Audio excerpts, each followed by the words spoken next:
Hello everyone, welcome to the YouTube channel of edit up Himachal Pradesh guys. आज है आपका day 36 of this series of previous year question, जहां पर हम लोग आपके हिमाचल के पुराने प्रीवियस ईयर क्वेश्चंस को डिस्कस करते हैं। आज हम ईयर ऑफ 2017 के बचे हुए क्वेश्चंस को डिस्कस करने वाले हैं, हिमाचल जीके के। ठीक है, so without any further do let's start with our session. हमारा पहला क्वेश्चन है गाइस ये कि dhoru is a traditional woollen dress worn by the women of which district, यानी धोरू जो कि एक ट्रेडिशनल वुलन ड्रेस होती है उसको किस डिस्ट्रिक्ट की वुमेन पहनती है, आपको ये बताना था इस क्वेश्चन में। It's a very easy question guys, it's not that difficult. Because अगर आपने ट्राइब्स पढ़े होंगे तो भी आप इसे कर पाओगे, अगर आपने डिस्ट्रिक्ट को अच्छी तरह से पढ़ा है तो भी कर पाओगे, और अगर आप कल्चर पढ़ रहे हो तो वहाँ पर आप ड्रेसेस, पहनावा उस जगह का, साथ ही साथ वहाँ के फेस्टिवल्स, वहाँ के फोक डांसेस, वहाँ के फेयर्स, ठीक है, वहाँ की पेंटिंग्स, ये सारी चीजें पढ़ते हो जब आप सोसाइटी और कल्चर पढ़ोगे। So it's a very easy question. धोरू जो है वो किस जगह का पहनावा है? किन्नौर डिस्ट्रिक्ट का पहनावा है। Okay, the right answer is Kinnaur district. Right answer is option D, Kinnaur district. ठीक है, अब थोड़ा इसके बारे में पढ़ लेते हैं कि किस तरह से आपको इस क्वेश्चन को अप्रोच करना था। ठीक है, जो धेरू होता है is a pure wool hand woven shawl. ठीक है, आप इसमें पिक्चर में देख भी सकते हो कि ये जो पहना हुआ है इन्होंने, इसे धोरू बोलते हैं। धोरू जो होता है वो pure hand woven woollen cloth shawl type होता है, जिसको लोकल लैंग्वेज में बोलते हैं धोरू, and is from a small collective of vintage Kinnaur textile. ठीक है, ये पुराना किन्नौर टेक्सटाइल है। ये जो शॉल होता है पर्टिकुलरली वुमेन पहनती हैं, और इसे बॉडी टिप की तरह और ट्राइबल ब्रोच से बांधा जाता है। ठीक है, और इस जो धोरू है is a border imprint of border display through out its length up the hills. अब इसके बारे में थोड़ा बताया हुआ है कि किस तरह का होता है, डार्कन कलर यूज किए जाते हैं। ठीक है, अब आपका काम ये है कि आपको ये पढ़ना है कि या क्या कोई पर्टिकुलर ट्राइब है जो इस पर्टिकुलर ड्रेस को पहनता है। ठीक है, so that is your work कि आप धोरू के बारे में ये पता लगाए, और कि जो कोई पर्टिकुलर ट्राइब है जो इस ड्रेस को पहनता है, और नीचे कमेंट बॉक्स में अपने आंसर दीजिएगा अगर आपको पता चलता है तो। Now coming on to our next question guys, ये भी कल्चर से, सोसाइटी से आया हुआ क्वेश्चन है। Who is the author of the book polyandry in Himalayas. ठीक है, पॉलीएंड्री जो कि एक मैरिज टाइप होता है। ठीक है, उस वो उनके उसके ऊपर, हिमालय में पॉलीएंड्री के ऊपर एक बुक लिखी थी, इसके ऑथर का नाम आपको बताना था, and the right answer is option A, Y S Parmar. ठीक है, तो वाई एस परमार जो है ये इन्होंने ये बुक लिखी थी guys. It wasn't that easy question, अगर आपने इस बुक के बारे में पढ़ा है while reading the culture and society of Himachal तो आप इसको कर सकते थे। Otherwise it would be beneficial कि आप इस क्वेश्चन को छोड़ के आते, क्योंकि ये बहुत ही डायरेक्ट क्वेश्चन है। डायरेक्ट क्वेश्चन का आंसर अगर आपको पता है तो आप कर सकते हो, उसके अलावा आप को रिलेट करके कहीं से आइडिया नहीं लगा पाते हो। ठीक है, so that was it. Now coming on to कि ये बुक है कौन सी, तो गाइज दे रही ये book polyandry in the Himalayas, ये परमार जी ने लिखी थी, वाई एस परमार ने। एंड आई होप कि आप याद रखोगे। यहाँ से हमारा टेक अवे क्या है, यहाँ से हमारा टेक अवे क्या है, ये है कि जो हिमालय हिमाचल से रिलेटेड बुक्स हैं उनको भी याद करना है, उनको भी पढ़ना है, बिकॉज उन पर भी क्वेश्चन आते हैं। Now coming on to our next question guys, what is the approximate capacity of Shongtong Karcham hydro electric power project. ठीक है, अब ये उस टाइम पे काफी न्यूज में था, इस वजह से इस पे क्वेश्चन आ गया है। अप्रोक्सीमेट कैपेसिटी क्या है Shongtong Karcham hydro electric power project की। ठीक है, तो इसमें आंसर दिए हुए थे, ऑप्शन ए था 195 मेगावाट, 100 मेगावाट, 205 मेगावाट और 450 megawatt. The right answer is option D, 450 megawatt. ठीक है, अब इस क्वेश्चन में भी मैं यही बोलूंगी कि अगर आपको हाइड्रो इलेक्ट्रिक प्रोजेक्ट के बारे में कुछ पता है तो आप इस क्वेश्चन को इजीली अटेम्प्ट कर पाते। ठीक है, लेकिन अगर नहीं पता है तो आपको ये क्वेश्चन छोड़ना था। Now coming on to the explanation, इसके बारे में थोड़ा पढ़ लेते हैं कहाँ पर है क्या है। ठीक, सो गाइज ये जो हाइड्रो इलेक्ट्रिक प्रोजेक्ट है ये रिवर सतलुज पे है, जो कि किन्नौर डिस्ट्रिक्ट में है। ठीक है, और किन्नौर डिस्ट्रिक्ट ऑफ हिमाचल प्रदेश के अंदर है। ये रहा, मैंने यहाँ पे इसका स्निपेट भी दिया हुआ है। ठीक है, अब इसकी अगर आप कोई भी हाइड्रो इलेक्ट्रिक प्रोजेक्ट पढ़ रहे हो गाइस, तो इसमें हमें किस चीज़ का ध्यान रखना है, पहली चीज़ का जिसका ध्यान रखना है वो ये कि आपको पता होना चाहिए उसकी पावर कितनी है। सेकंड, किस रिवर के ऊपर है। थर्ड इज लोकेशन क्या है, किस जगह पर है। ठीक है, so these three things you should keep in mind while reading any hydroelectric power project, और कोई भी डैम पढ़ रहे हो तो भी। ठीक है, now coming on to our next question guys, क्या इसमें पूछा गया what is the estimate social sector expenditure in the budget of 2018 and 19। जैसे कि मैंने आपको हमेशा बोला है कि एक तो इकोनॉमिक सर्वे, ठीक है, एक बजट एंड बाकी सेंसस, ये तीन चीज अच्छे से पढ़ के जाइएगा क्योंकि इनमें से क्वेश्चन आना ही आना है।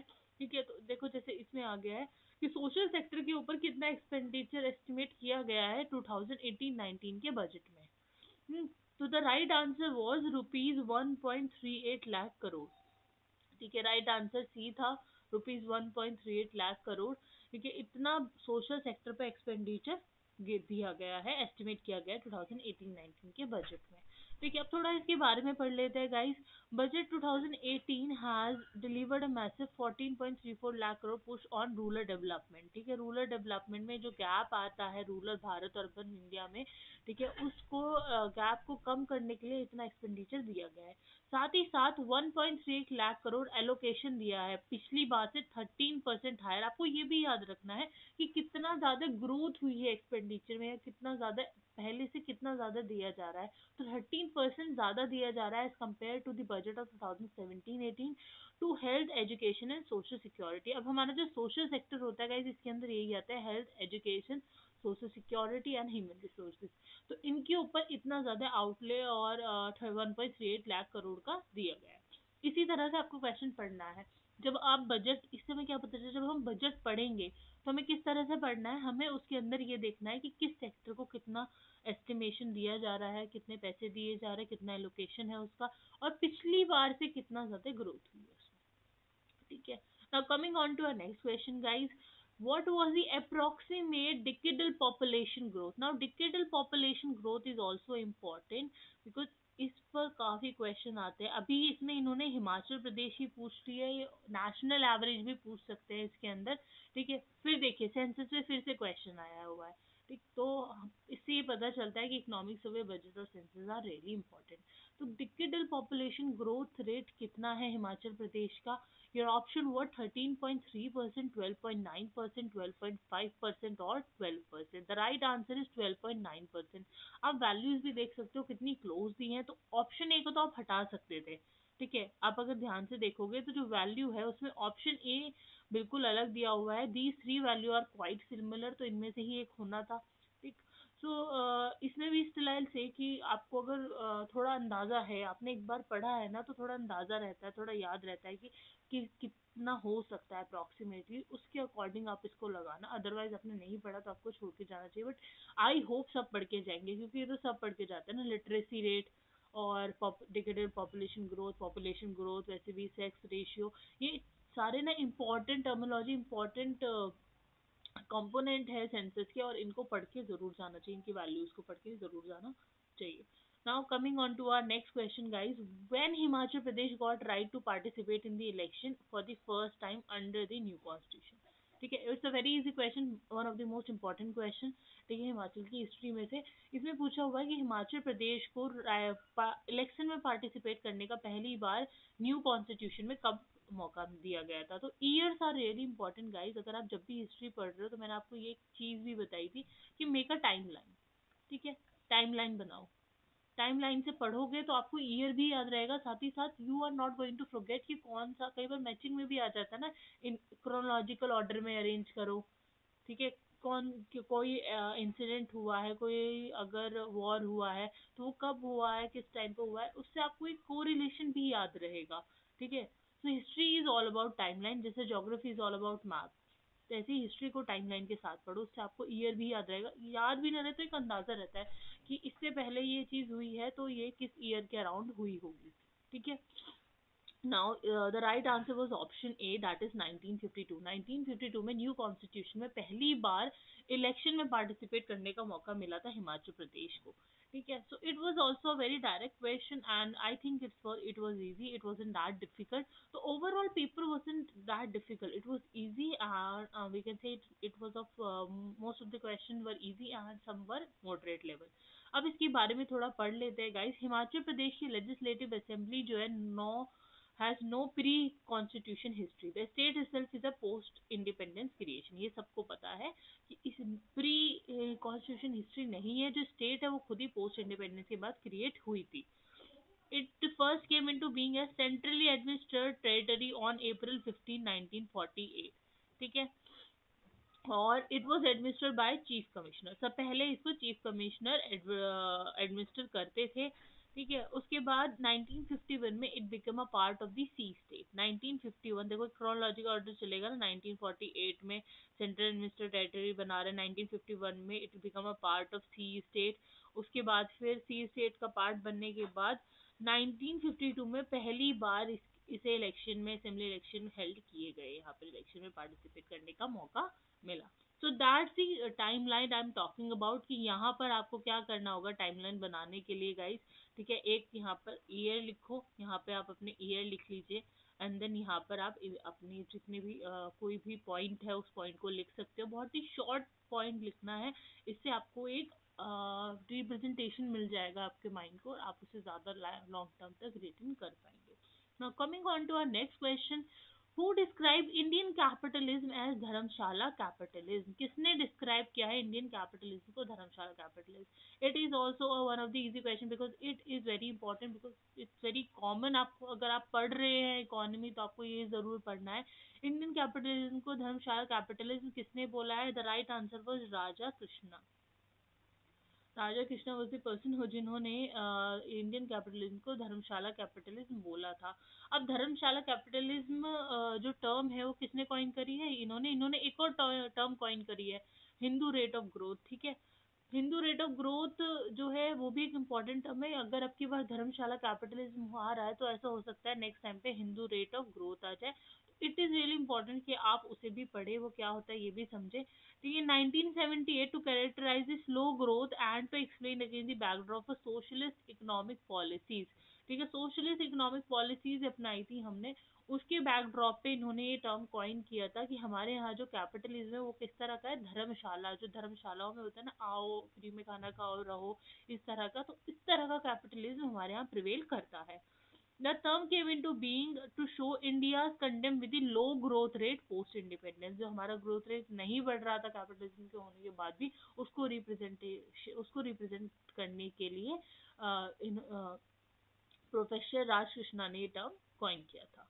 yes, now coming on to our next question guys, in which district central government approved rupees 80 lakh in 2011 for setting up snow leopard center? now इस क्वेश्चन के तीन पार्ट है। ठीक है, देखो सेंट्रल गवर्नमेंट की बात कर रहे हैं कि सेंट्रल गवर्नमेंट ने किस डिस्ट्रिक्ट में 80 लाख रुपए लगाकर 2011 में, ठीक है, स्नो लियोबर्ड सेंटर बनाया है, तो बनाने सेटिंग करने वाले सेटअप करने वाले हैं। ठीक है, तो ये पहले का क्वेश्चन है। तीन चीजें, 80 लाख रुपए का ग्रांट है 2011 में, और स्नो लियोपर्ड सेंटर। अब इसको आप कर सकते थे अगर आपको थोड़ा भी आप लिंक कर पाओ कि स्नो लियोपर्ड कौन सी जगह पर ज्यादा मिलते हैं, किस जगह कैरेक्टरिस्टिक है, तो भी आप इस क्वेश्चन को कर पाते। अगर आपने करंट अफेयर या आप इन्वायरमेंट वाले क्वेश्चन भी पढ़ रहे हो कि स्नो लियोपर्ड सेंटर है कहाँ कहाँ पे, तो भी आप इस क्वेश्चन को कर सकते थे। ठीक है, the right answer is Kibber in Lahaul and Spiti. ठीक है, सो इजी क्वेश्चन था, इट वाजंट दैट डिफिकल्ट। ठीक है, तो हम बोल सकते हैं कि अगर आपने थोड़ा बहुत पढ़ा होगा कि कौन सी स्पीसीज कहाँ पे ज़्यादा पाई जाती है, स्नो लियोपर्ड कहाँ ज़्यादा मिलते हैं, साथ ही साथ कहाँ कहाँ पर सेंटर्स है, अगर आपको ये भी पता होगा तो आप इस क्वेश्चन को इजीली कर सकते थे। ठीक है, now coming on to the explanation guys, the wildlife department has proposed to set up a high altitude research center at Kibir Plateau jointly national conservation foundation। ठीक है, तो ये भी इम्पोर्टेंट होता है कि आपको ये भी पता होना चाहिए कि किसकी हेल्प से ये सेटअप किया जा रहा है। तो हमारा जो वाइल्ड लाइफ डिपार्टमेंट है वो सेटअप करने वाले हैं, लेकिन किसकी हेल्प से? नेशनल कंजर्वेशन फाउंडेशन की हेल्प से, which has research on the elusive snow leopards. ठीक है, Himachal Pradesh has estimate population of 73 snow leopard as first of its kind estimate has found, ठीक है, assessment has found. In Himachal Pradesh, the snow leopard habitat covers a great part of district of Lahaul and Spiti and Kinnaur। अब जैसे मैंने आपको बताया, अगर आपको पता होता थोड़ा भी कि कहाँ पर स्नो लेपर्ड मिलते हैं तो आप इस क्वेश्चन को कर सकते थे। तो दो डिस्ट्रिक्ट है जहाँ पर हिमाचल की जहाँ पर इनको ज्यादा पाया जाता है, that is Lahaul Spiti and Kinnaur. ठीक है, सेंट्रल गवर्नमेंट ने 80 लाख की ग्रांट अप्रूव किए 2011 में, ताकि एक स्नो लेपर्ड सेंटर को सेटअप किया जा सके। आई होप क्लियर होगा, it wasn't difficult question. And इससे हमें क्या, यहाँ से हमें क्या टेक अवे मिलता है कि जितने भी इम्पोर्टेंट रिसर्च सेंटर है रिलेटेड टू फौना और फ्लोरा इन हिमाचल प्रदेश, वो सारे पढ़ने हैं। जितने नेशनल पार्क्स हैं, वाइल्ड लाइफ सेंचुरीज है, वो पढ़नी है, क्योंकि उन पे क्वेश्चन आने के चांसेस ज़्यादा है। Okay. Now coming on to our next question, guys. To improve the gross enrollment ratio, GER बोलते हैं जिसको, हायर एजुकेशन में the government of HP adopted राष्ट्रीय उच्चतर शिक्षा अभियान, that is also known as RUSA. Okay, राष्ट्रीय उच्च शिक्षा अभियान स्टार्ट किया गया था, जो कि एक सेंट्रली स्पॉन्सर्ड स्कीम है। इन दी ईयर, किस ईयर में स्टार्ट किया गया था हिमाचल प्रदेश में रूसा को, आपको ये बताना है। एक क्वेश्चन में इन्होंने खुद बता दिया किस लिए था, ग्रॉस इनरोलमेंट रेशियो को बढ़ाने के लिए। ठीक है, तो आज तो इन्होंने क्वेश्चन में बता दिया, next time they can ask कि what was the objective of Rashtriya Uchchatar शिक्षा शिक्षा अभियान, तो आपको पता होना चाहिए। अब हम बात करते हैं गाइस ईयर की, तो ईयर जो है इसका सही आंसर है 2013 में, यानी 2013 में रूसा को स्टार्ट किया गया था एचपी की गवर्नमेंट के द्वारा। ठीक है, it is a centrally sponsored scheme. अब देख रहे हो क्वेश्चन में ही आपको कितनी सारी चीजें बता रहे हैं कि ऑब्जेक्टिव क्या है, सेंट्रली स्पॉन्सर्ड स्कीम है, उन्होंने आपसे ईयर पूछ लिया। नेक्स्ट टाइम इनमें से जो कंपोनेंट ऑलरेडी क्वेश्चन में दिए हुए हैं वो पूछ सकते हैं। ठीक है, अब रूसा के बारे में थोड़ा पढ़ लेते हैं गाइस। तो हिमाचल ने रूसा को ज्वाइन किया था 31 अक्टूबर 2013 में, by committing to reform its higher education sector. ठीक है, और इसको जो सेंट्रल का शेयर था इसके अंदर 90% था और स्टेट का शेयर 10% था। ठीक है, द स्टेट जॉइन रूसा 2.0। ठीक है, तो इसके बाद ना रूसा 1. रूसा 1.0 और रूसा 2.0 ऑलरेडी आ चुके हैं, इसके मॉडिफाइड वर्जन भी आ चुका है। ठीक है, तो जो स्टेट है उसने रूसा 2.0 जो है वो ज्वाइन किया है 25 मई 2018 में। ठीक है, सो इससे क्या पता चलता है कि अगर अगली बार क्वेश्चन आता है तो ये आ सकता है कि क्या एचपी की गवर्नमेंट ने रूसा 2.0 को ज्वाइन किया है, कब किया है, तो आपको ये सारी इंफॉर्मेशन भी पता होनी चाहिए। ठीक है, now coming on to our next question guys. The mushroom development project in Palampur was launched in 1985 with the introduction of technology of which country? ठीक है, मशरूम डेवलपमेंट प्रोजेक्ट स्टार्ट किया गया पालमपुर में 1985 में, किस कंट्री की टेक्नोलॉजी को introduce करके? Okay, the option were British, Dutch, American और ब्राजील। तो right answer is option B, that is Dutch, यानी डच से हमने टेक्नोलॉजी ली थी और मशरूम डेवलपमेंट प्रोजेक्ट बनाया स्टार्ट किया था पालमपुर के अंदर 1985। अब यहाँ पर भी हमें क्वेश्चन में काफी सारी इंफॉर्मेशन दी गई है, आपको वो सारी चीजें याद रखनी है। ठीक है, now coming on to the explanation guys. Indo Dutch mushroom development project start किया गया पालमपुर में 1985 में for the introduction of Dutch technology in mushroom which became operational, और ऑपरेशनल कब हुआ था? 1992 में ऑपरेशनल हुआ था। ठीक है, commercial cultivation on modern scientific line initiate की गई थी, यानी ये पहले एज अ स्टार्ट किया टेक्नोलॉजी को यूज करने के लिए, देखते हैं मशरूम प्रोडक्शन डेवलपमेंट कितना बढ़ता है। लेटर ऑन इसे कमर्शियलाइजेशन कर दिया गया था इसका। ठीक है, और सबसे पहले जो ये स्टार्ट हुआ था as a modern scientific line पे 1977 में सोलन में स्टार्ट हुआ था। The only state in the country which is growing mushroom on large scale for the purpose of seed production. ठीक है, Solan has been declare as mushroom district of the state. Now this statement is really really important guys, आप इसको याद रखना कि सोलन जो है इसको मशरूम डिस्ट्रिक्ट बोला जाता है स्टेट की। ठीक, so it is really important, आप इसको याद रखेंगे क्योंकि नेक्स्ट टाइम पे ऐसे क्वेश्चन भी आ सकता है, और अगर नहीं भी आता है तो आप अपने जो मेंस के आंसर्स होते हैं उनमें ये ऐसी चीज़ों को कोट कर सकते हैं। अगर हॉर्टिकल्चर या इस तरह का क्वेश्चन आता है तो please quote the statement. Now coming on to our next question guys. Okay, so that was all in this lecture. ठीक है, थैंक यू सो मच, और इफ़ यू वांट कि आपको ये सारी वीडियोस रेगुलरली मिलती रहे, do subscribe to YouTube channel, also join our Telegram channel, ताकि आपको इन वीडियोस की पीडीएफ अवेलेबल हो और आप नोट्स बना सकें। हमारे टेलीग्राम चैनल का लिंक नीचे डिस्क्रिप्शन बॉक्स में दिया हुआ है। Thank you so much guys. और अभी भी अगर आपको कोई क्वेश्चन है या फिर आपको इसमें से भी कोई क्वेश्चन समझ नहीं आया, you can contact us on this number, you can also mail us on this email ID. Thank you so much guys, have a great day.